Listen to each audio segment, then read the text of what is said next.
গ্রামটা দিতে ভেসে একটু খাবার জোগাড় করার জন্য কত জসিমগঞ্জে এই শহরে চলে আসে। আমার কেন যেন আপনার কথা বিশ্বাস হচ্ছে না।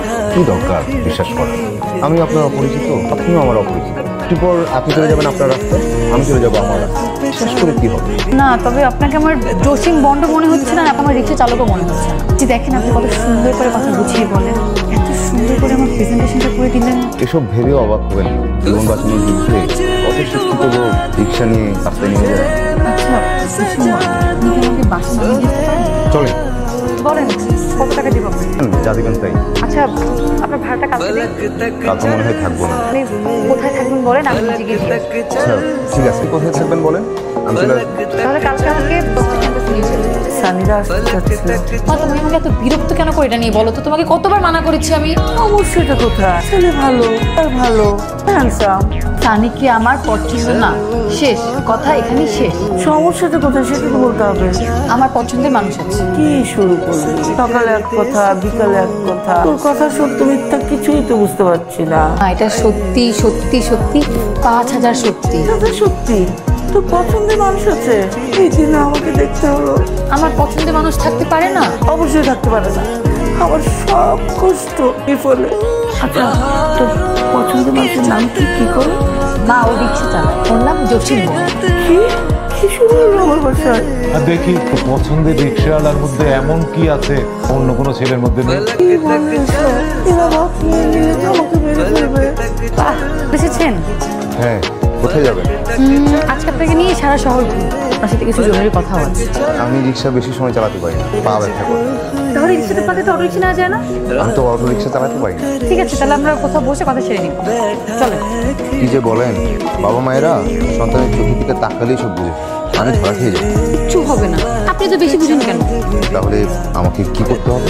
আপনি শুধু আমার মা বাবাকে যে বলবেন আমাকে আপনার পছন্দ, কিন্তু আপনার বিয়ে করতে একটু সময় লাগবে। তারপর কি হবে? সেটা আমি বুঝবো। তারপর কি সময় শেষ হলে আমাকে বিয়ে করবে? কি বলেন আপনি এসব? এটা তো নাটক সাজাচ্ছি। বলতে পারেন আমি আপনার থেকে হেল্প চাচ্ছি। আপনার বাবা মায়ের তো আমাকে পছন্দ নাও হতে পারে। আমি তো সেটাই চাচ্ছি। আমাকে তাদের এমনিতেও পছন্দ হবে না, তারপর আমি কয়েকদিন আপসেট থাকবো, আমাকে দেখে তারাও আপসেট থাকবে। এরপরে আমি বাবাকে বলবো আপনি আমাকে ধোঁকা দিয়েছেন। ছেলে জাতটাই খারাপ, পুরুষ মানুষ আমার চোখের বিষ। বুদ্ধিটা কেমন? জঘন্য বুদ্ধিটা। আপনি আমার মতো একটা ছেলের কাঁধে বন্দুক রেখে এরকম ফালতুগুলি ছুড়বেন, এ তো ভয়াবহ। মেয়েরা ভয়ই হয়। আমাকে মাফ করবেন, আমাকে এত বড় খারাপ বানাবেন না। কি সমস্যা? আমার বাবার কাছে খারাপ হলে কি হবে? বিদ্যার সাথে এত বড় মিথ্যা বলা যায়? তো হেল্প চাচ্ছি জসিম, আমার মনের অবস্থাটা একটু বুঝুন। বুঝতে পারছি না আপনি এত পেঁচাচ্ছেন কেন ব্যাপারটা। আমার বিয়ে ঠিক করেছে, বিয়ে করে ফেলুন। আমি যাকে চিনি না জানি না, আমি তাকে কিভাবে বিয়ে করবো বলেন? তাও ঠিক, শহরটায় যে কি বিপদ ঘুরছে, নানা জনের নানা রকম বিপদ। কিন্তু কাজটা একদমই ঠিক করছিস না। কোথাকার কোন রিক্সাওয়ালা তোর বাবা মায়ের সামনে নিয়ে বসাবি? আরে এটা কি সত্যি সত্যি নাকি? তুই রিক্সাওয়ালা বলছিস কেন? তাহলে রিক্সাওয়ালা বলবো না? না বলবি না, শিক্ষিত ছেলে, সমস্যায় পড়ে রিক্সা চালাচ্ছে।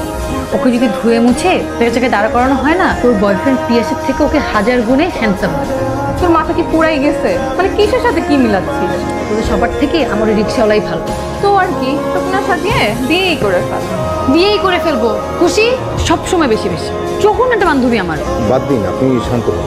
বন্ধুরা তো কত কথাই বলে। না, এভাবে বললে হবে না। এরপর যদি আমার সাথে এভাবে কথা বলো না, একদম ঘুষি মেরে নাকটা ফাটিয়ে দিব। আপনি শান্ত হন। ঠিক আছে, শান্ত হলাম। ও শুনুন, কিন্তু 6টায় ভুলবেন না কিন্তু। এখানে কিছু টাকা আছে, কালকে শপিং করে ফেলবেন। সব চুল দাড়িটা একটু সাইজ করবেন, তাতে দেখতে একদম হিরোর মতো লাগে, বুঝবেন না? ঠিক আছে, কিন্তু টাকা লাগবে। ধরুন না, নতুন জামা প্যান্ট জুতা। নতুন শার্ট, নতুন প্যান্ট, নতুন জুতা সবই আমার আছে। আপনি এত টেনশন করছেন কেন? আমি যাকে হেল্প করি মন থেকে করি। তাহলে কি আপনাকে বিশ্বাস করতে পারি? আমাকে সারা জীবনের জন্য বিশ্বাস করতে পারেন। আর শোনেন, যখন আমি বড়লোক হব তখন আপনার সাথে গিয়ে আপনার বান্ধবী বয়ফ্রেন্ডকে আমি দেখে আসবো। আচ্ছা, আপনি বড়লোক কিভাবে হবেন? সেটা তো জানি না, কেউ রিক্সা চালকরাও বড়লোক হয়। আচ্ছা চলেন, সন্দেহ হয়ে যাচ্ছে, উঠি। চলেন। আমার না কিচ্ছু ভালো লাগছে না। কে আসবে? কার জন্য বসে আছি? আরে তো অস্থির হচ্ছে কেন? আসবে একটু। কে আসবে? এই কোথেকে আসবে? জুস খাও।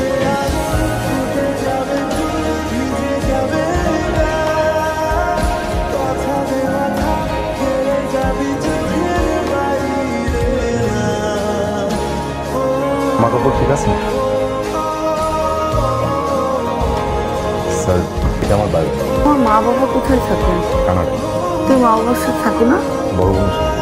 তোমাদের ঢাকাতে বাড়ি আছে? জি। কয়তলা বাড়ি? আন্টি বাড়িতে 4টা, তে আছি সেটা আছে। এ কি এখন বিয়ে করতে পারবে? জি, আপনারা বললেই আমি বাবা মাকে আসতে পারি। আমি তো এখনই বিয়ে করতে আছি।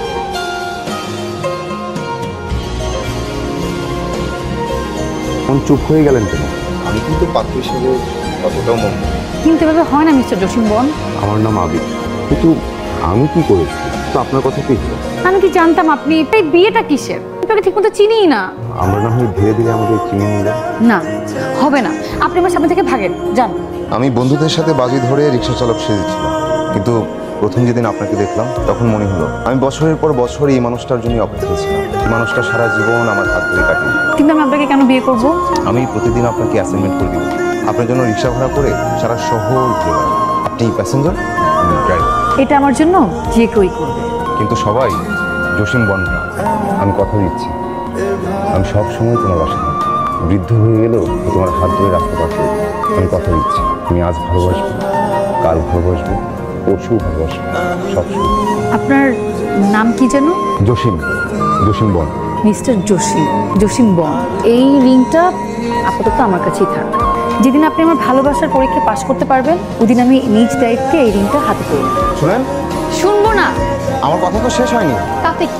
এছাড়া কিন্তু আমার আর কোনো প্যাসেঞ্জার ছিল না। তো আমি কি করব? তো আমি কি ঝুলে থাকবো? এখন চলে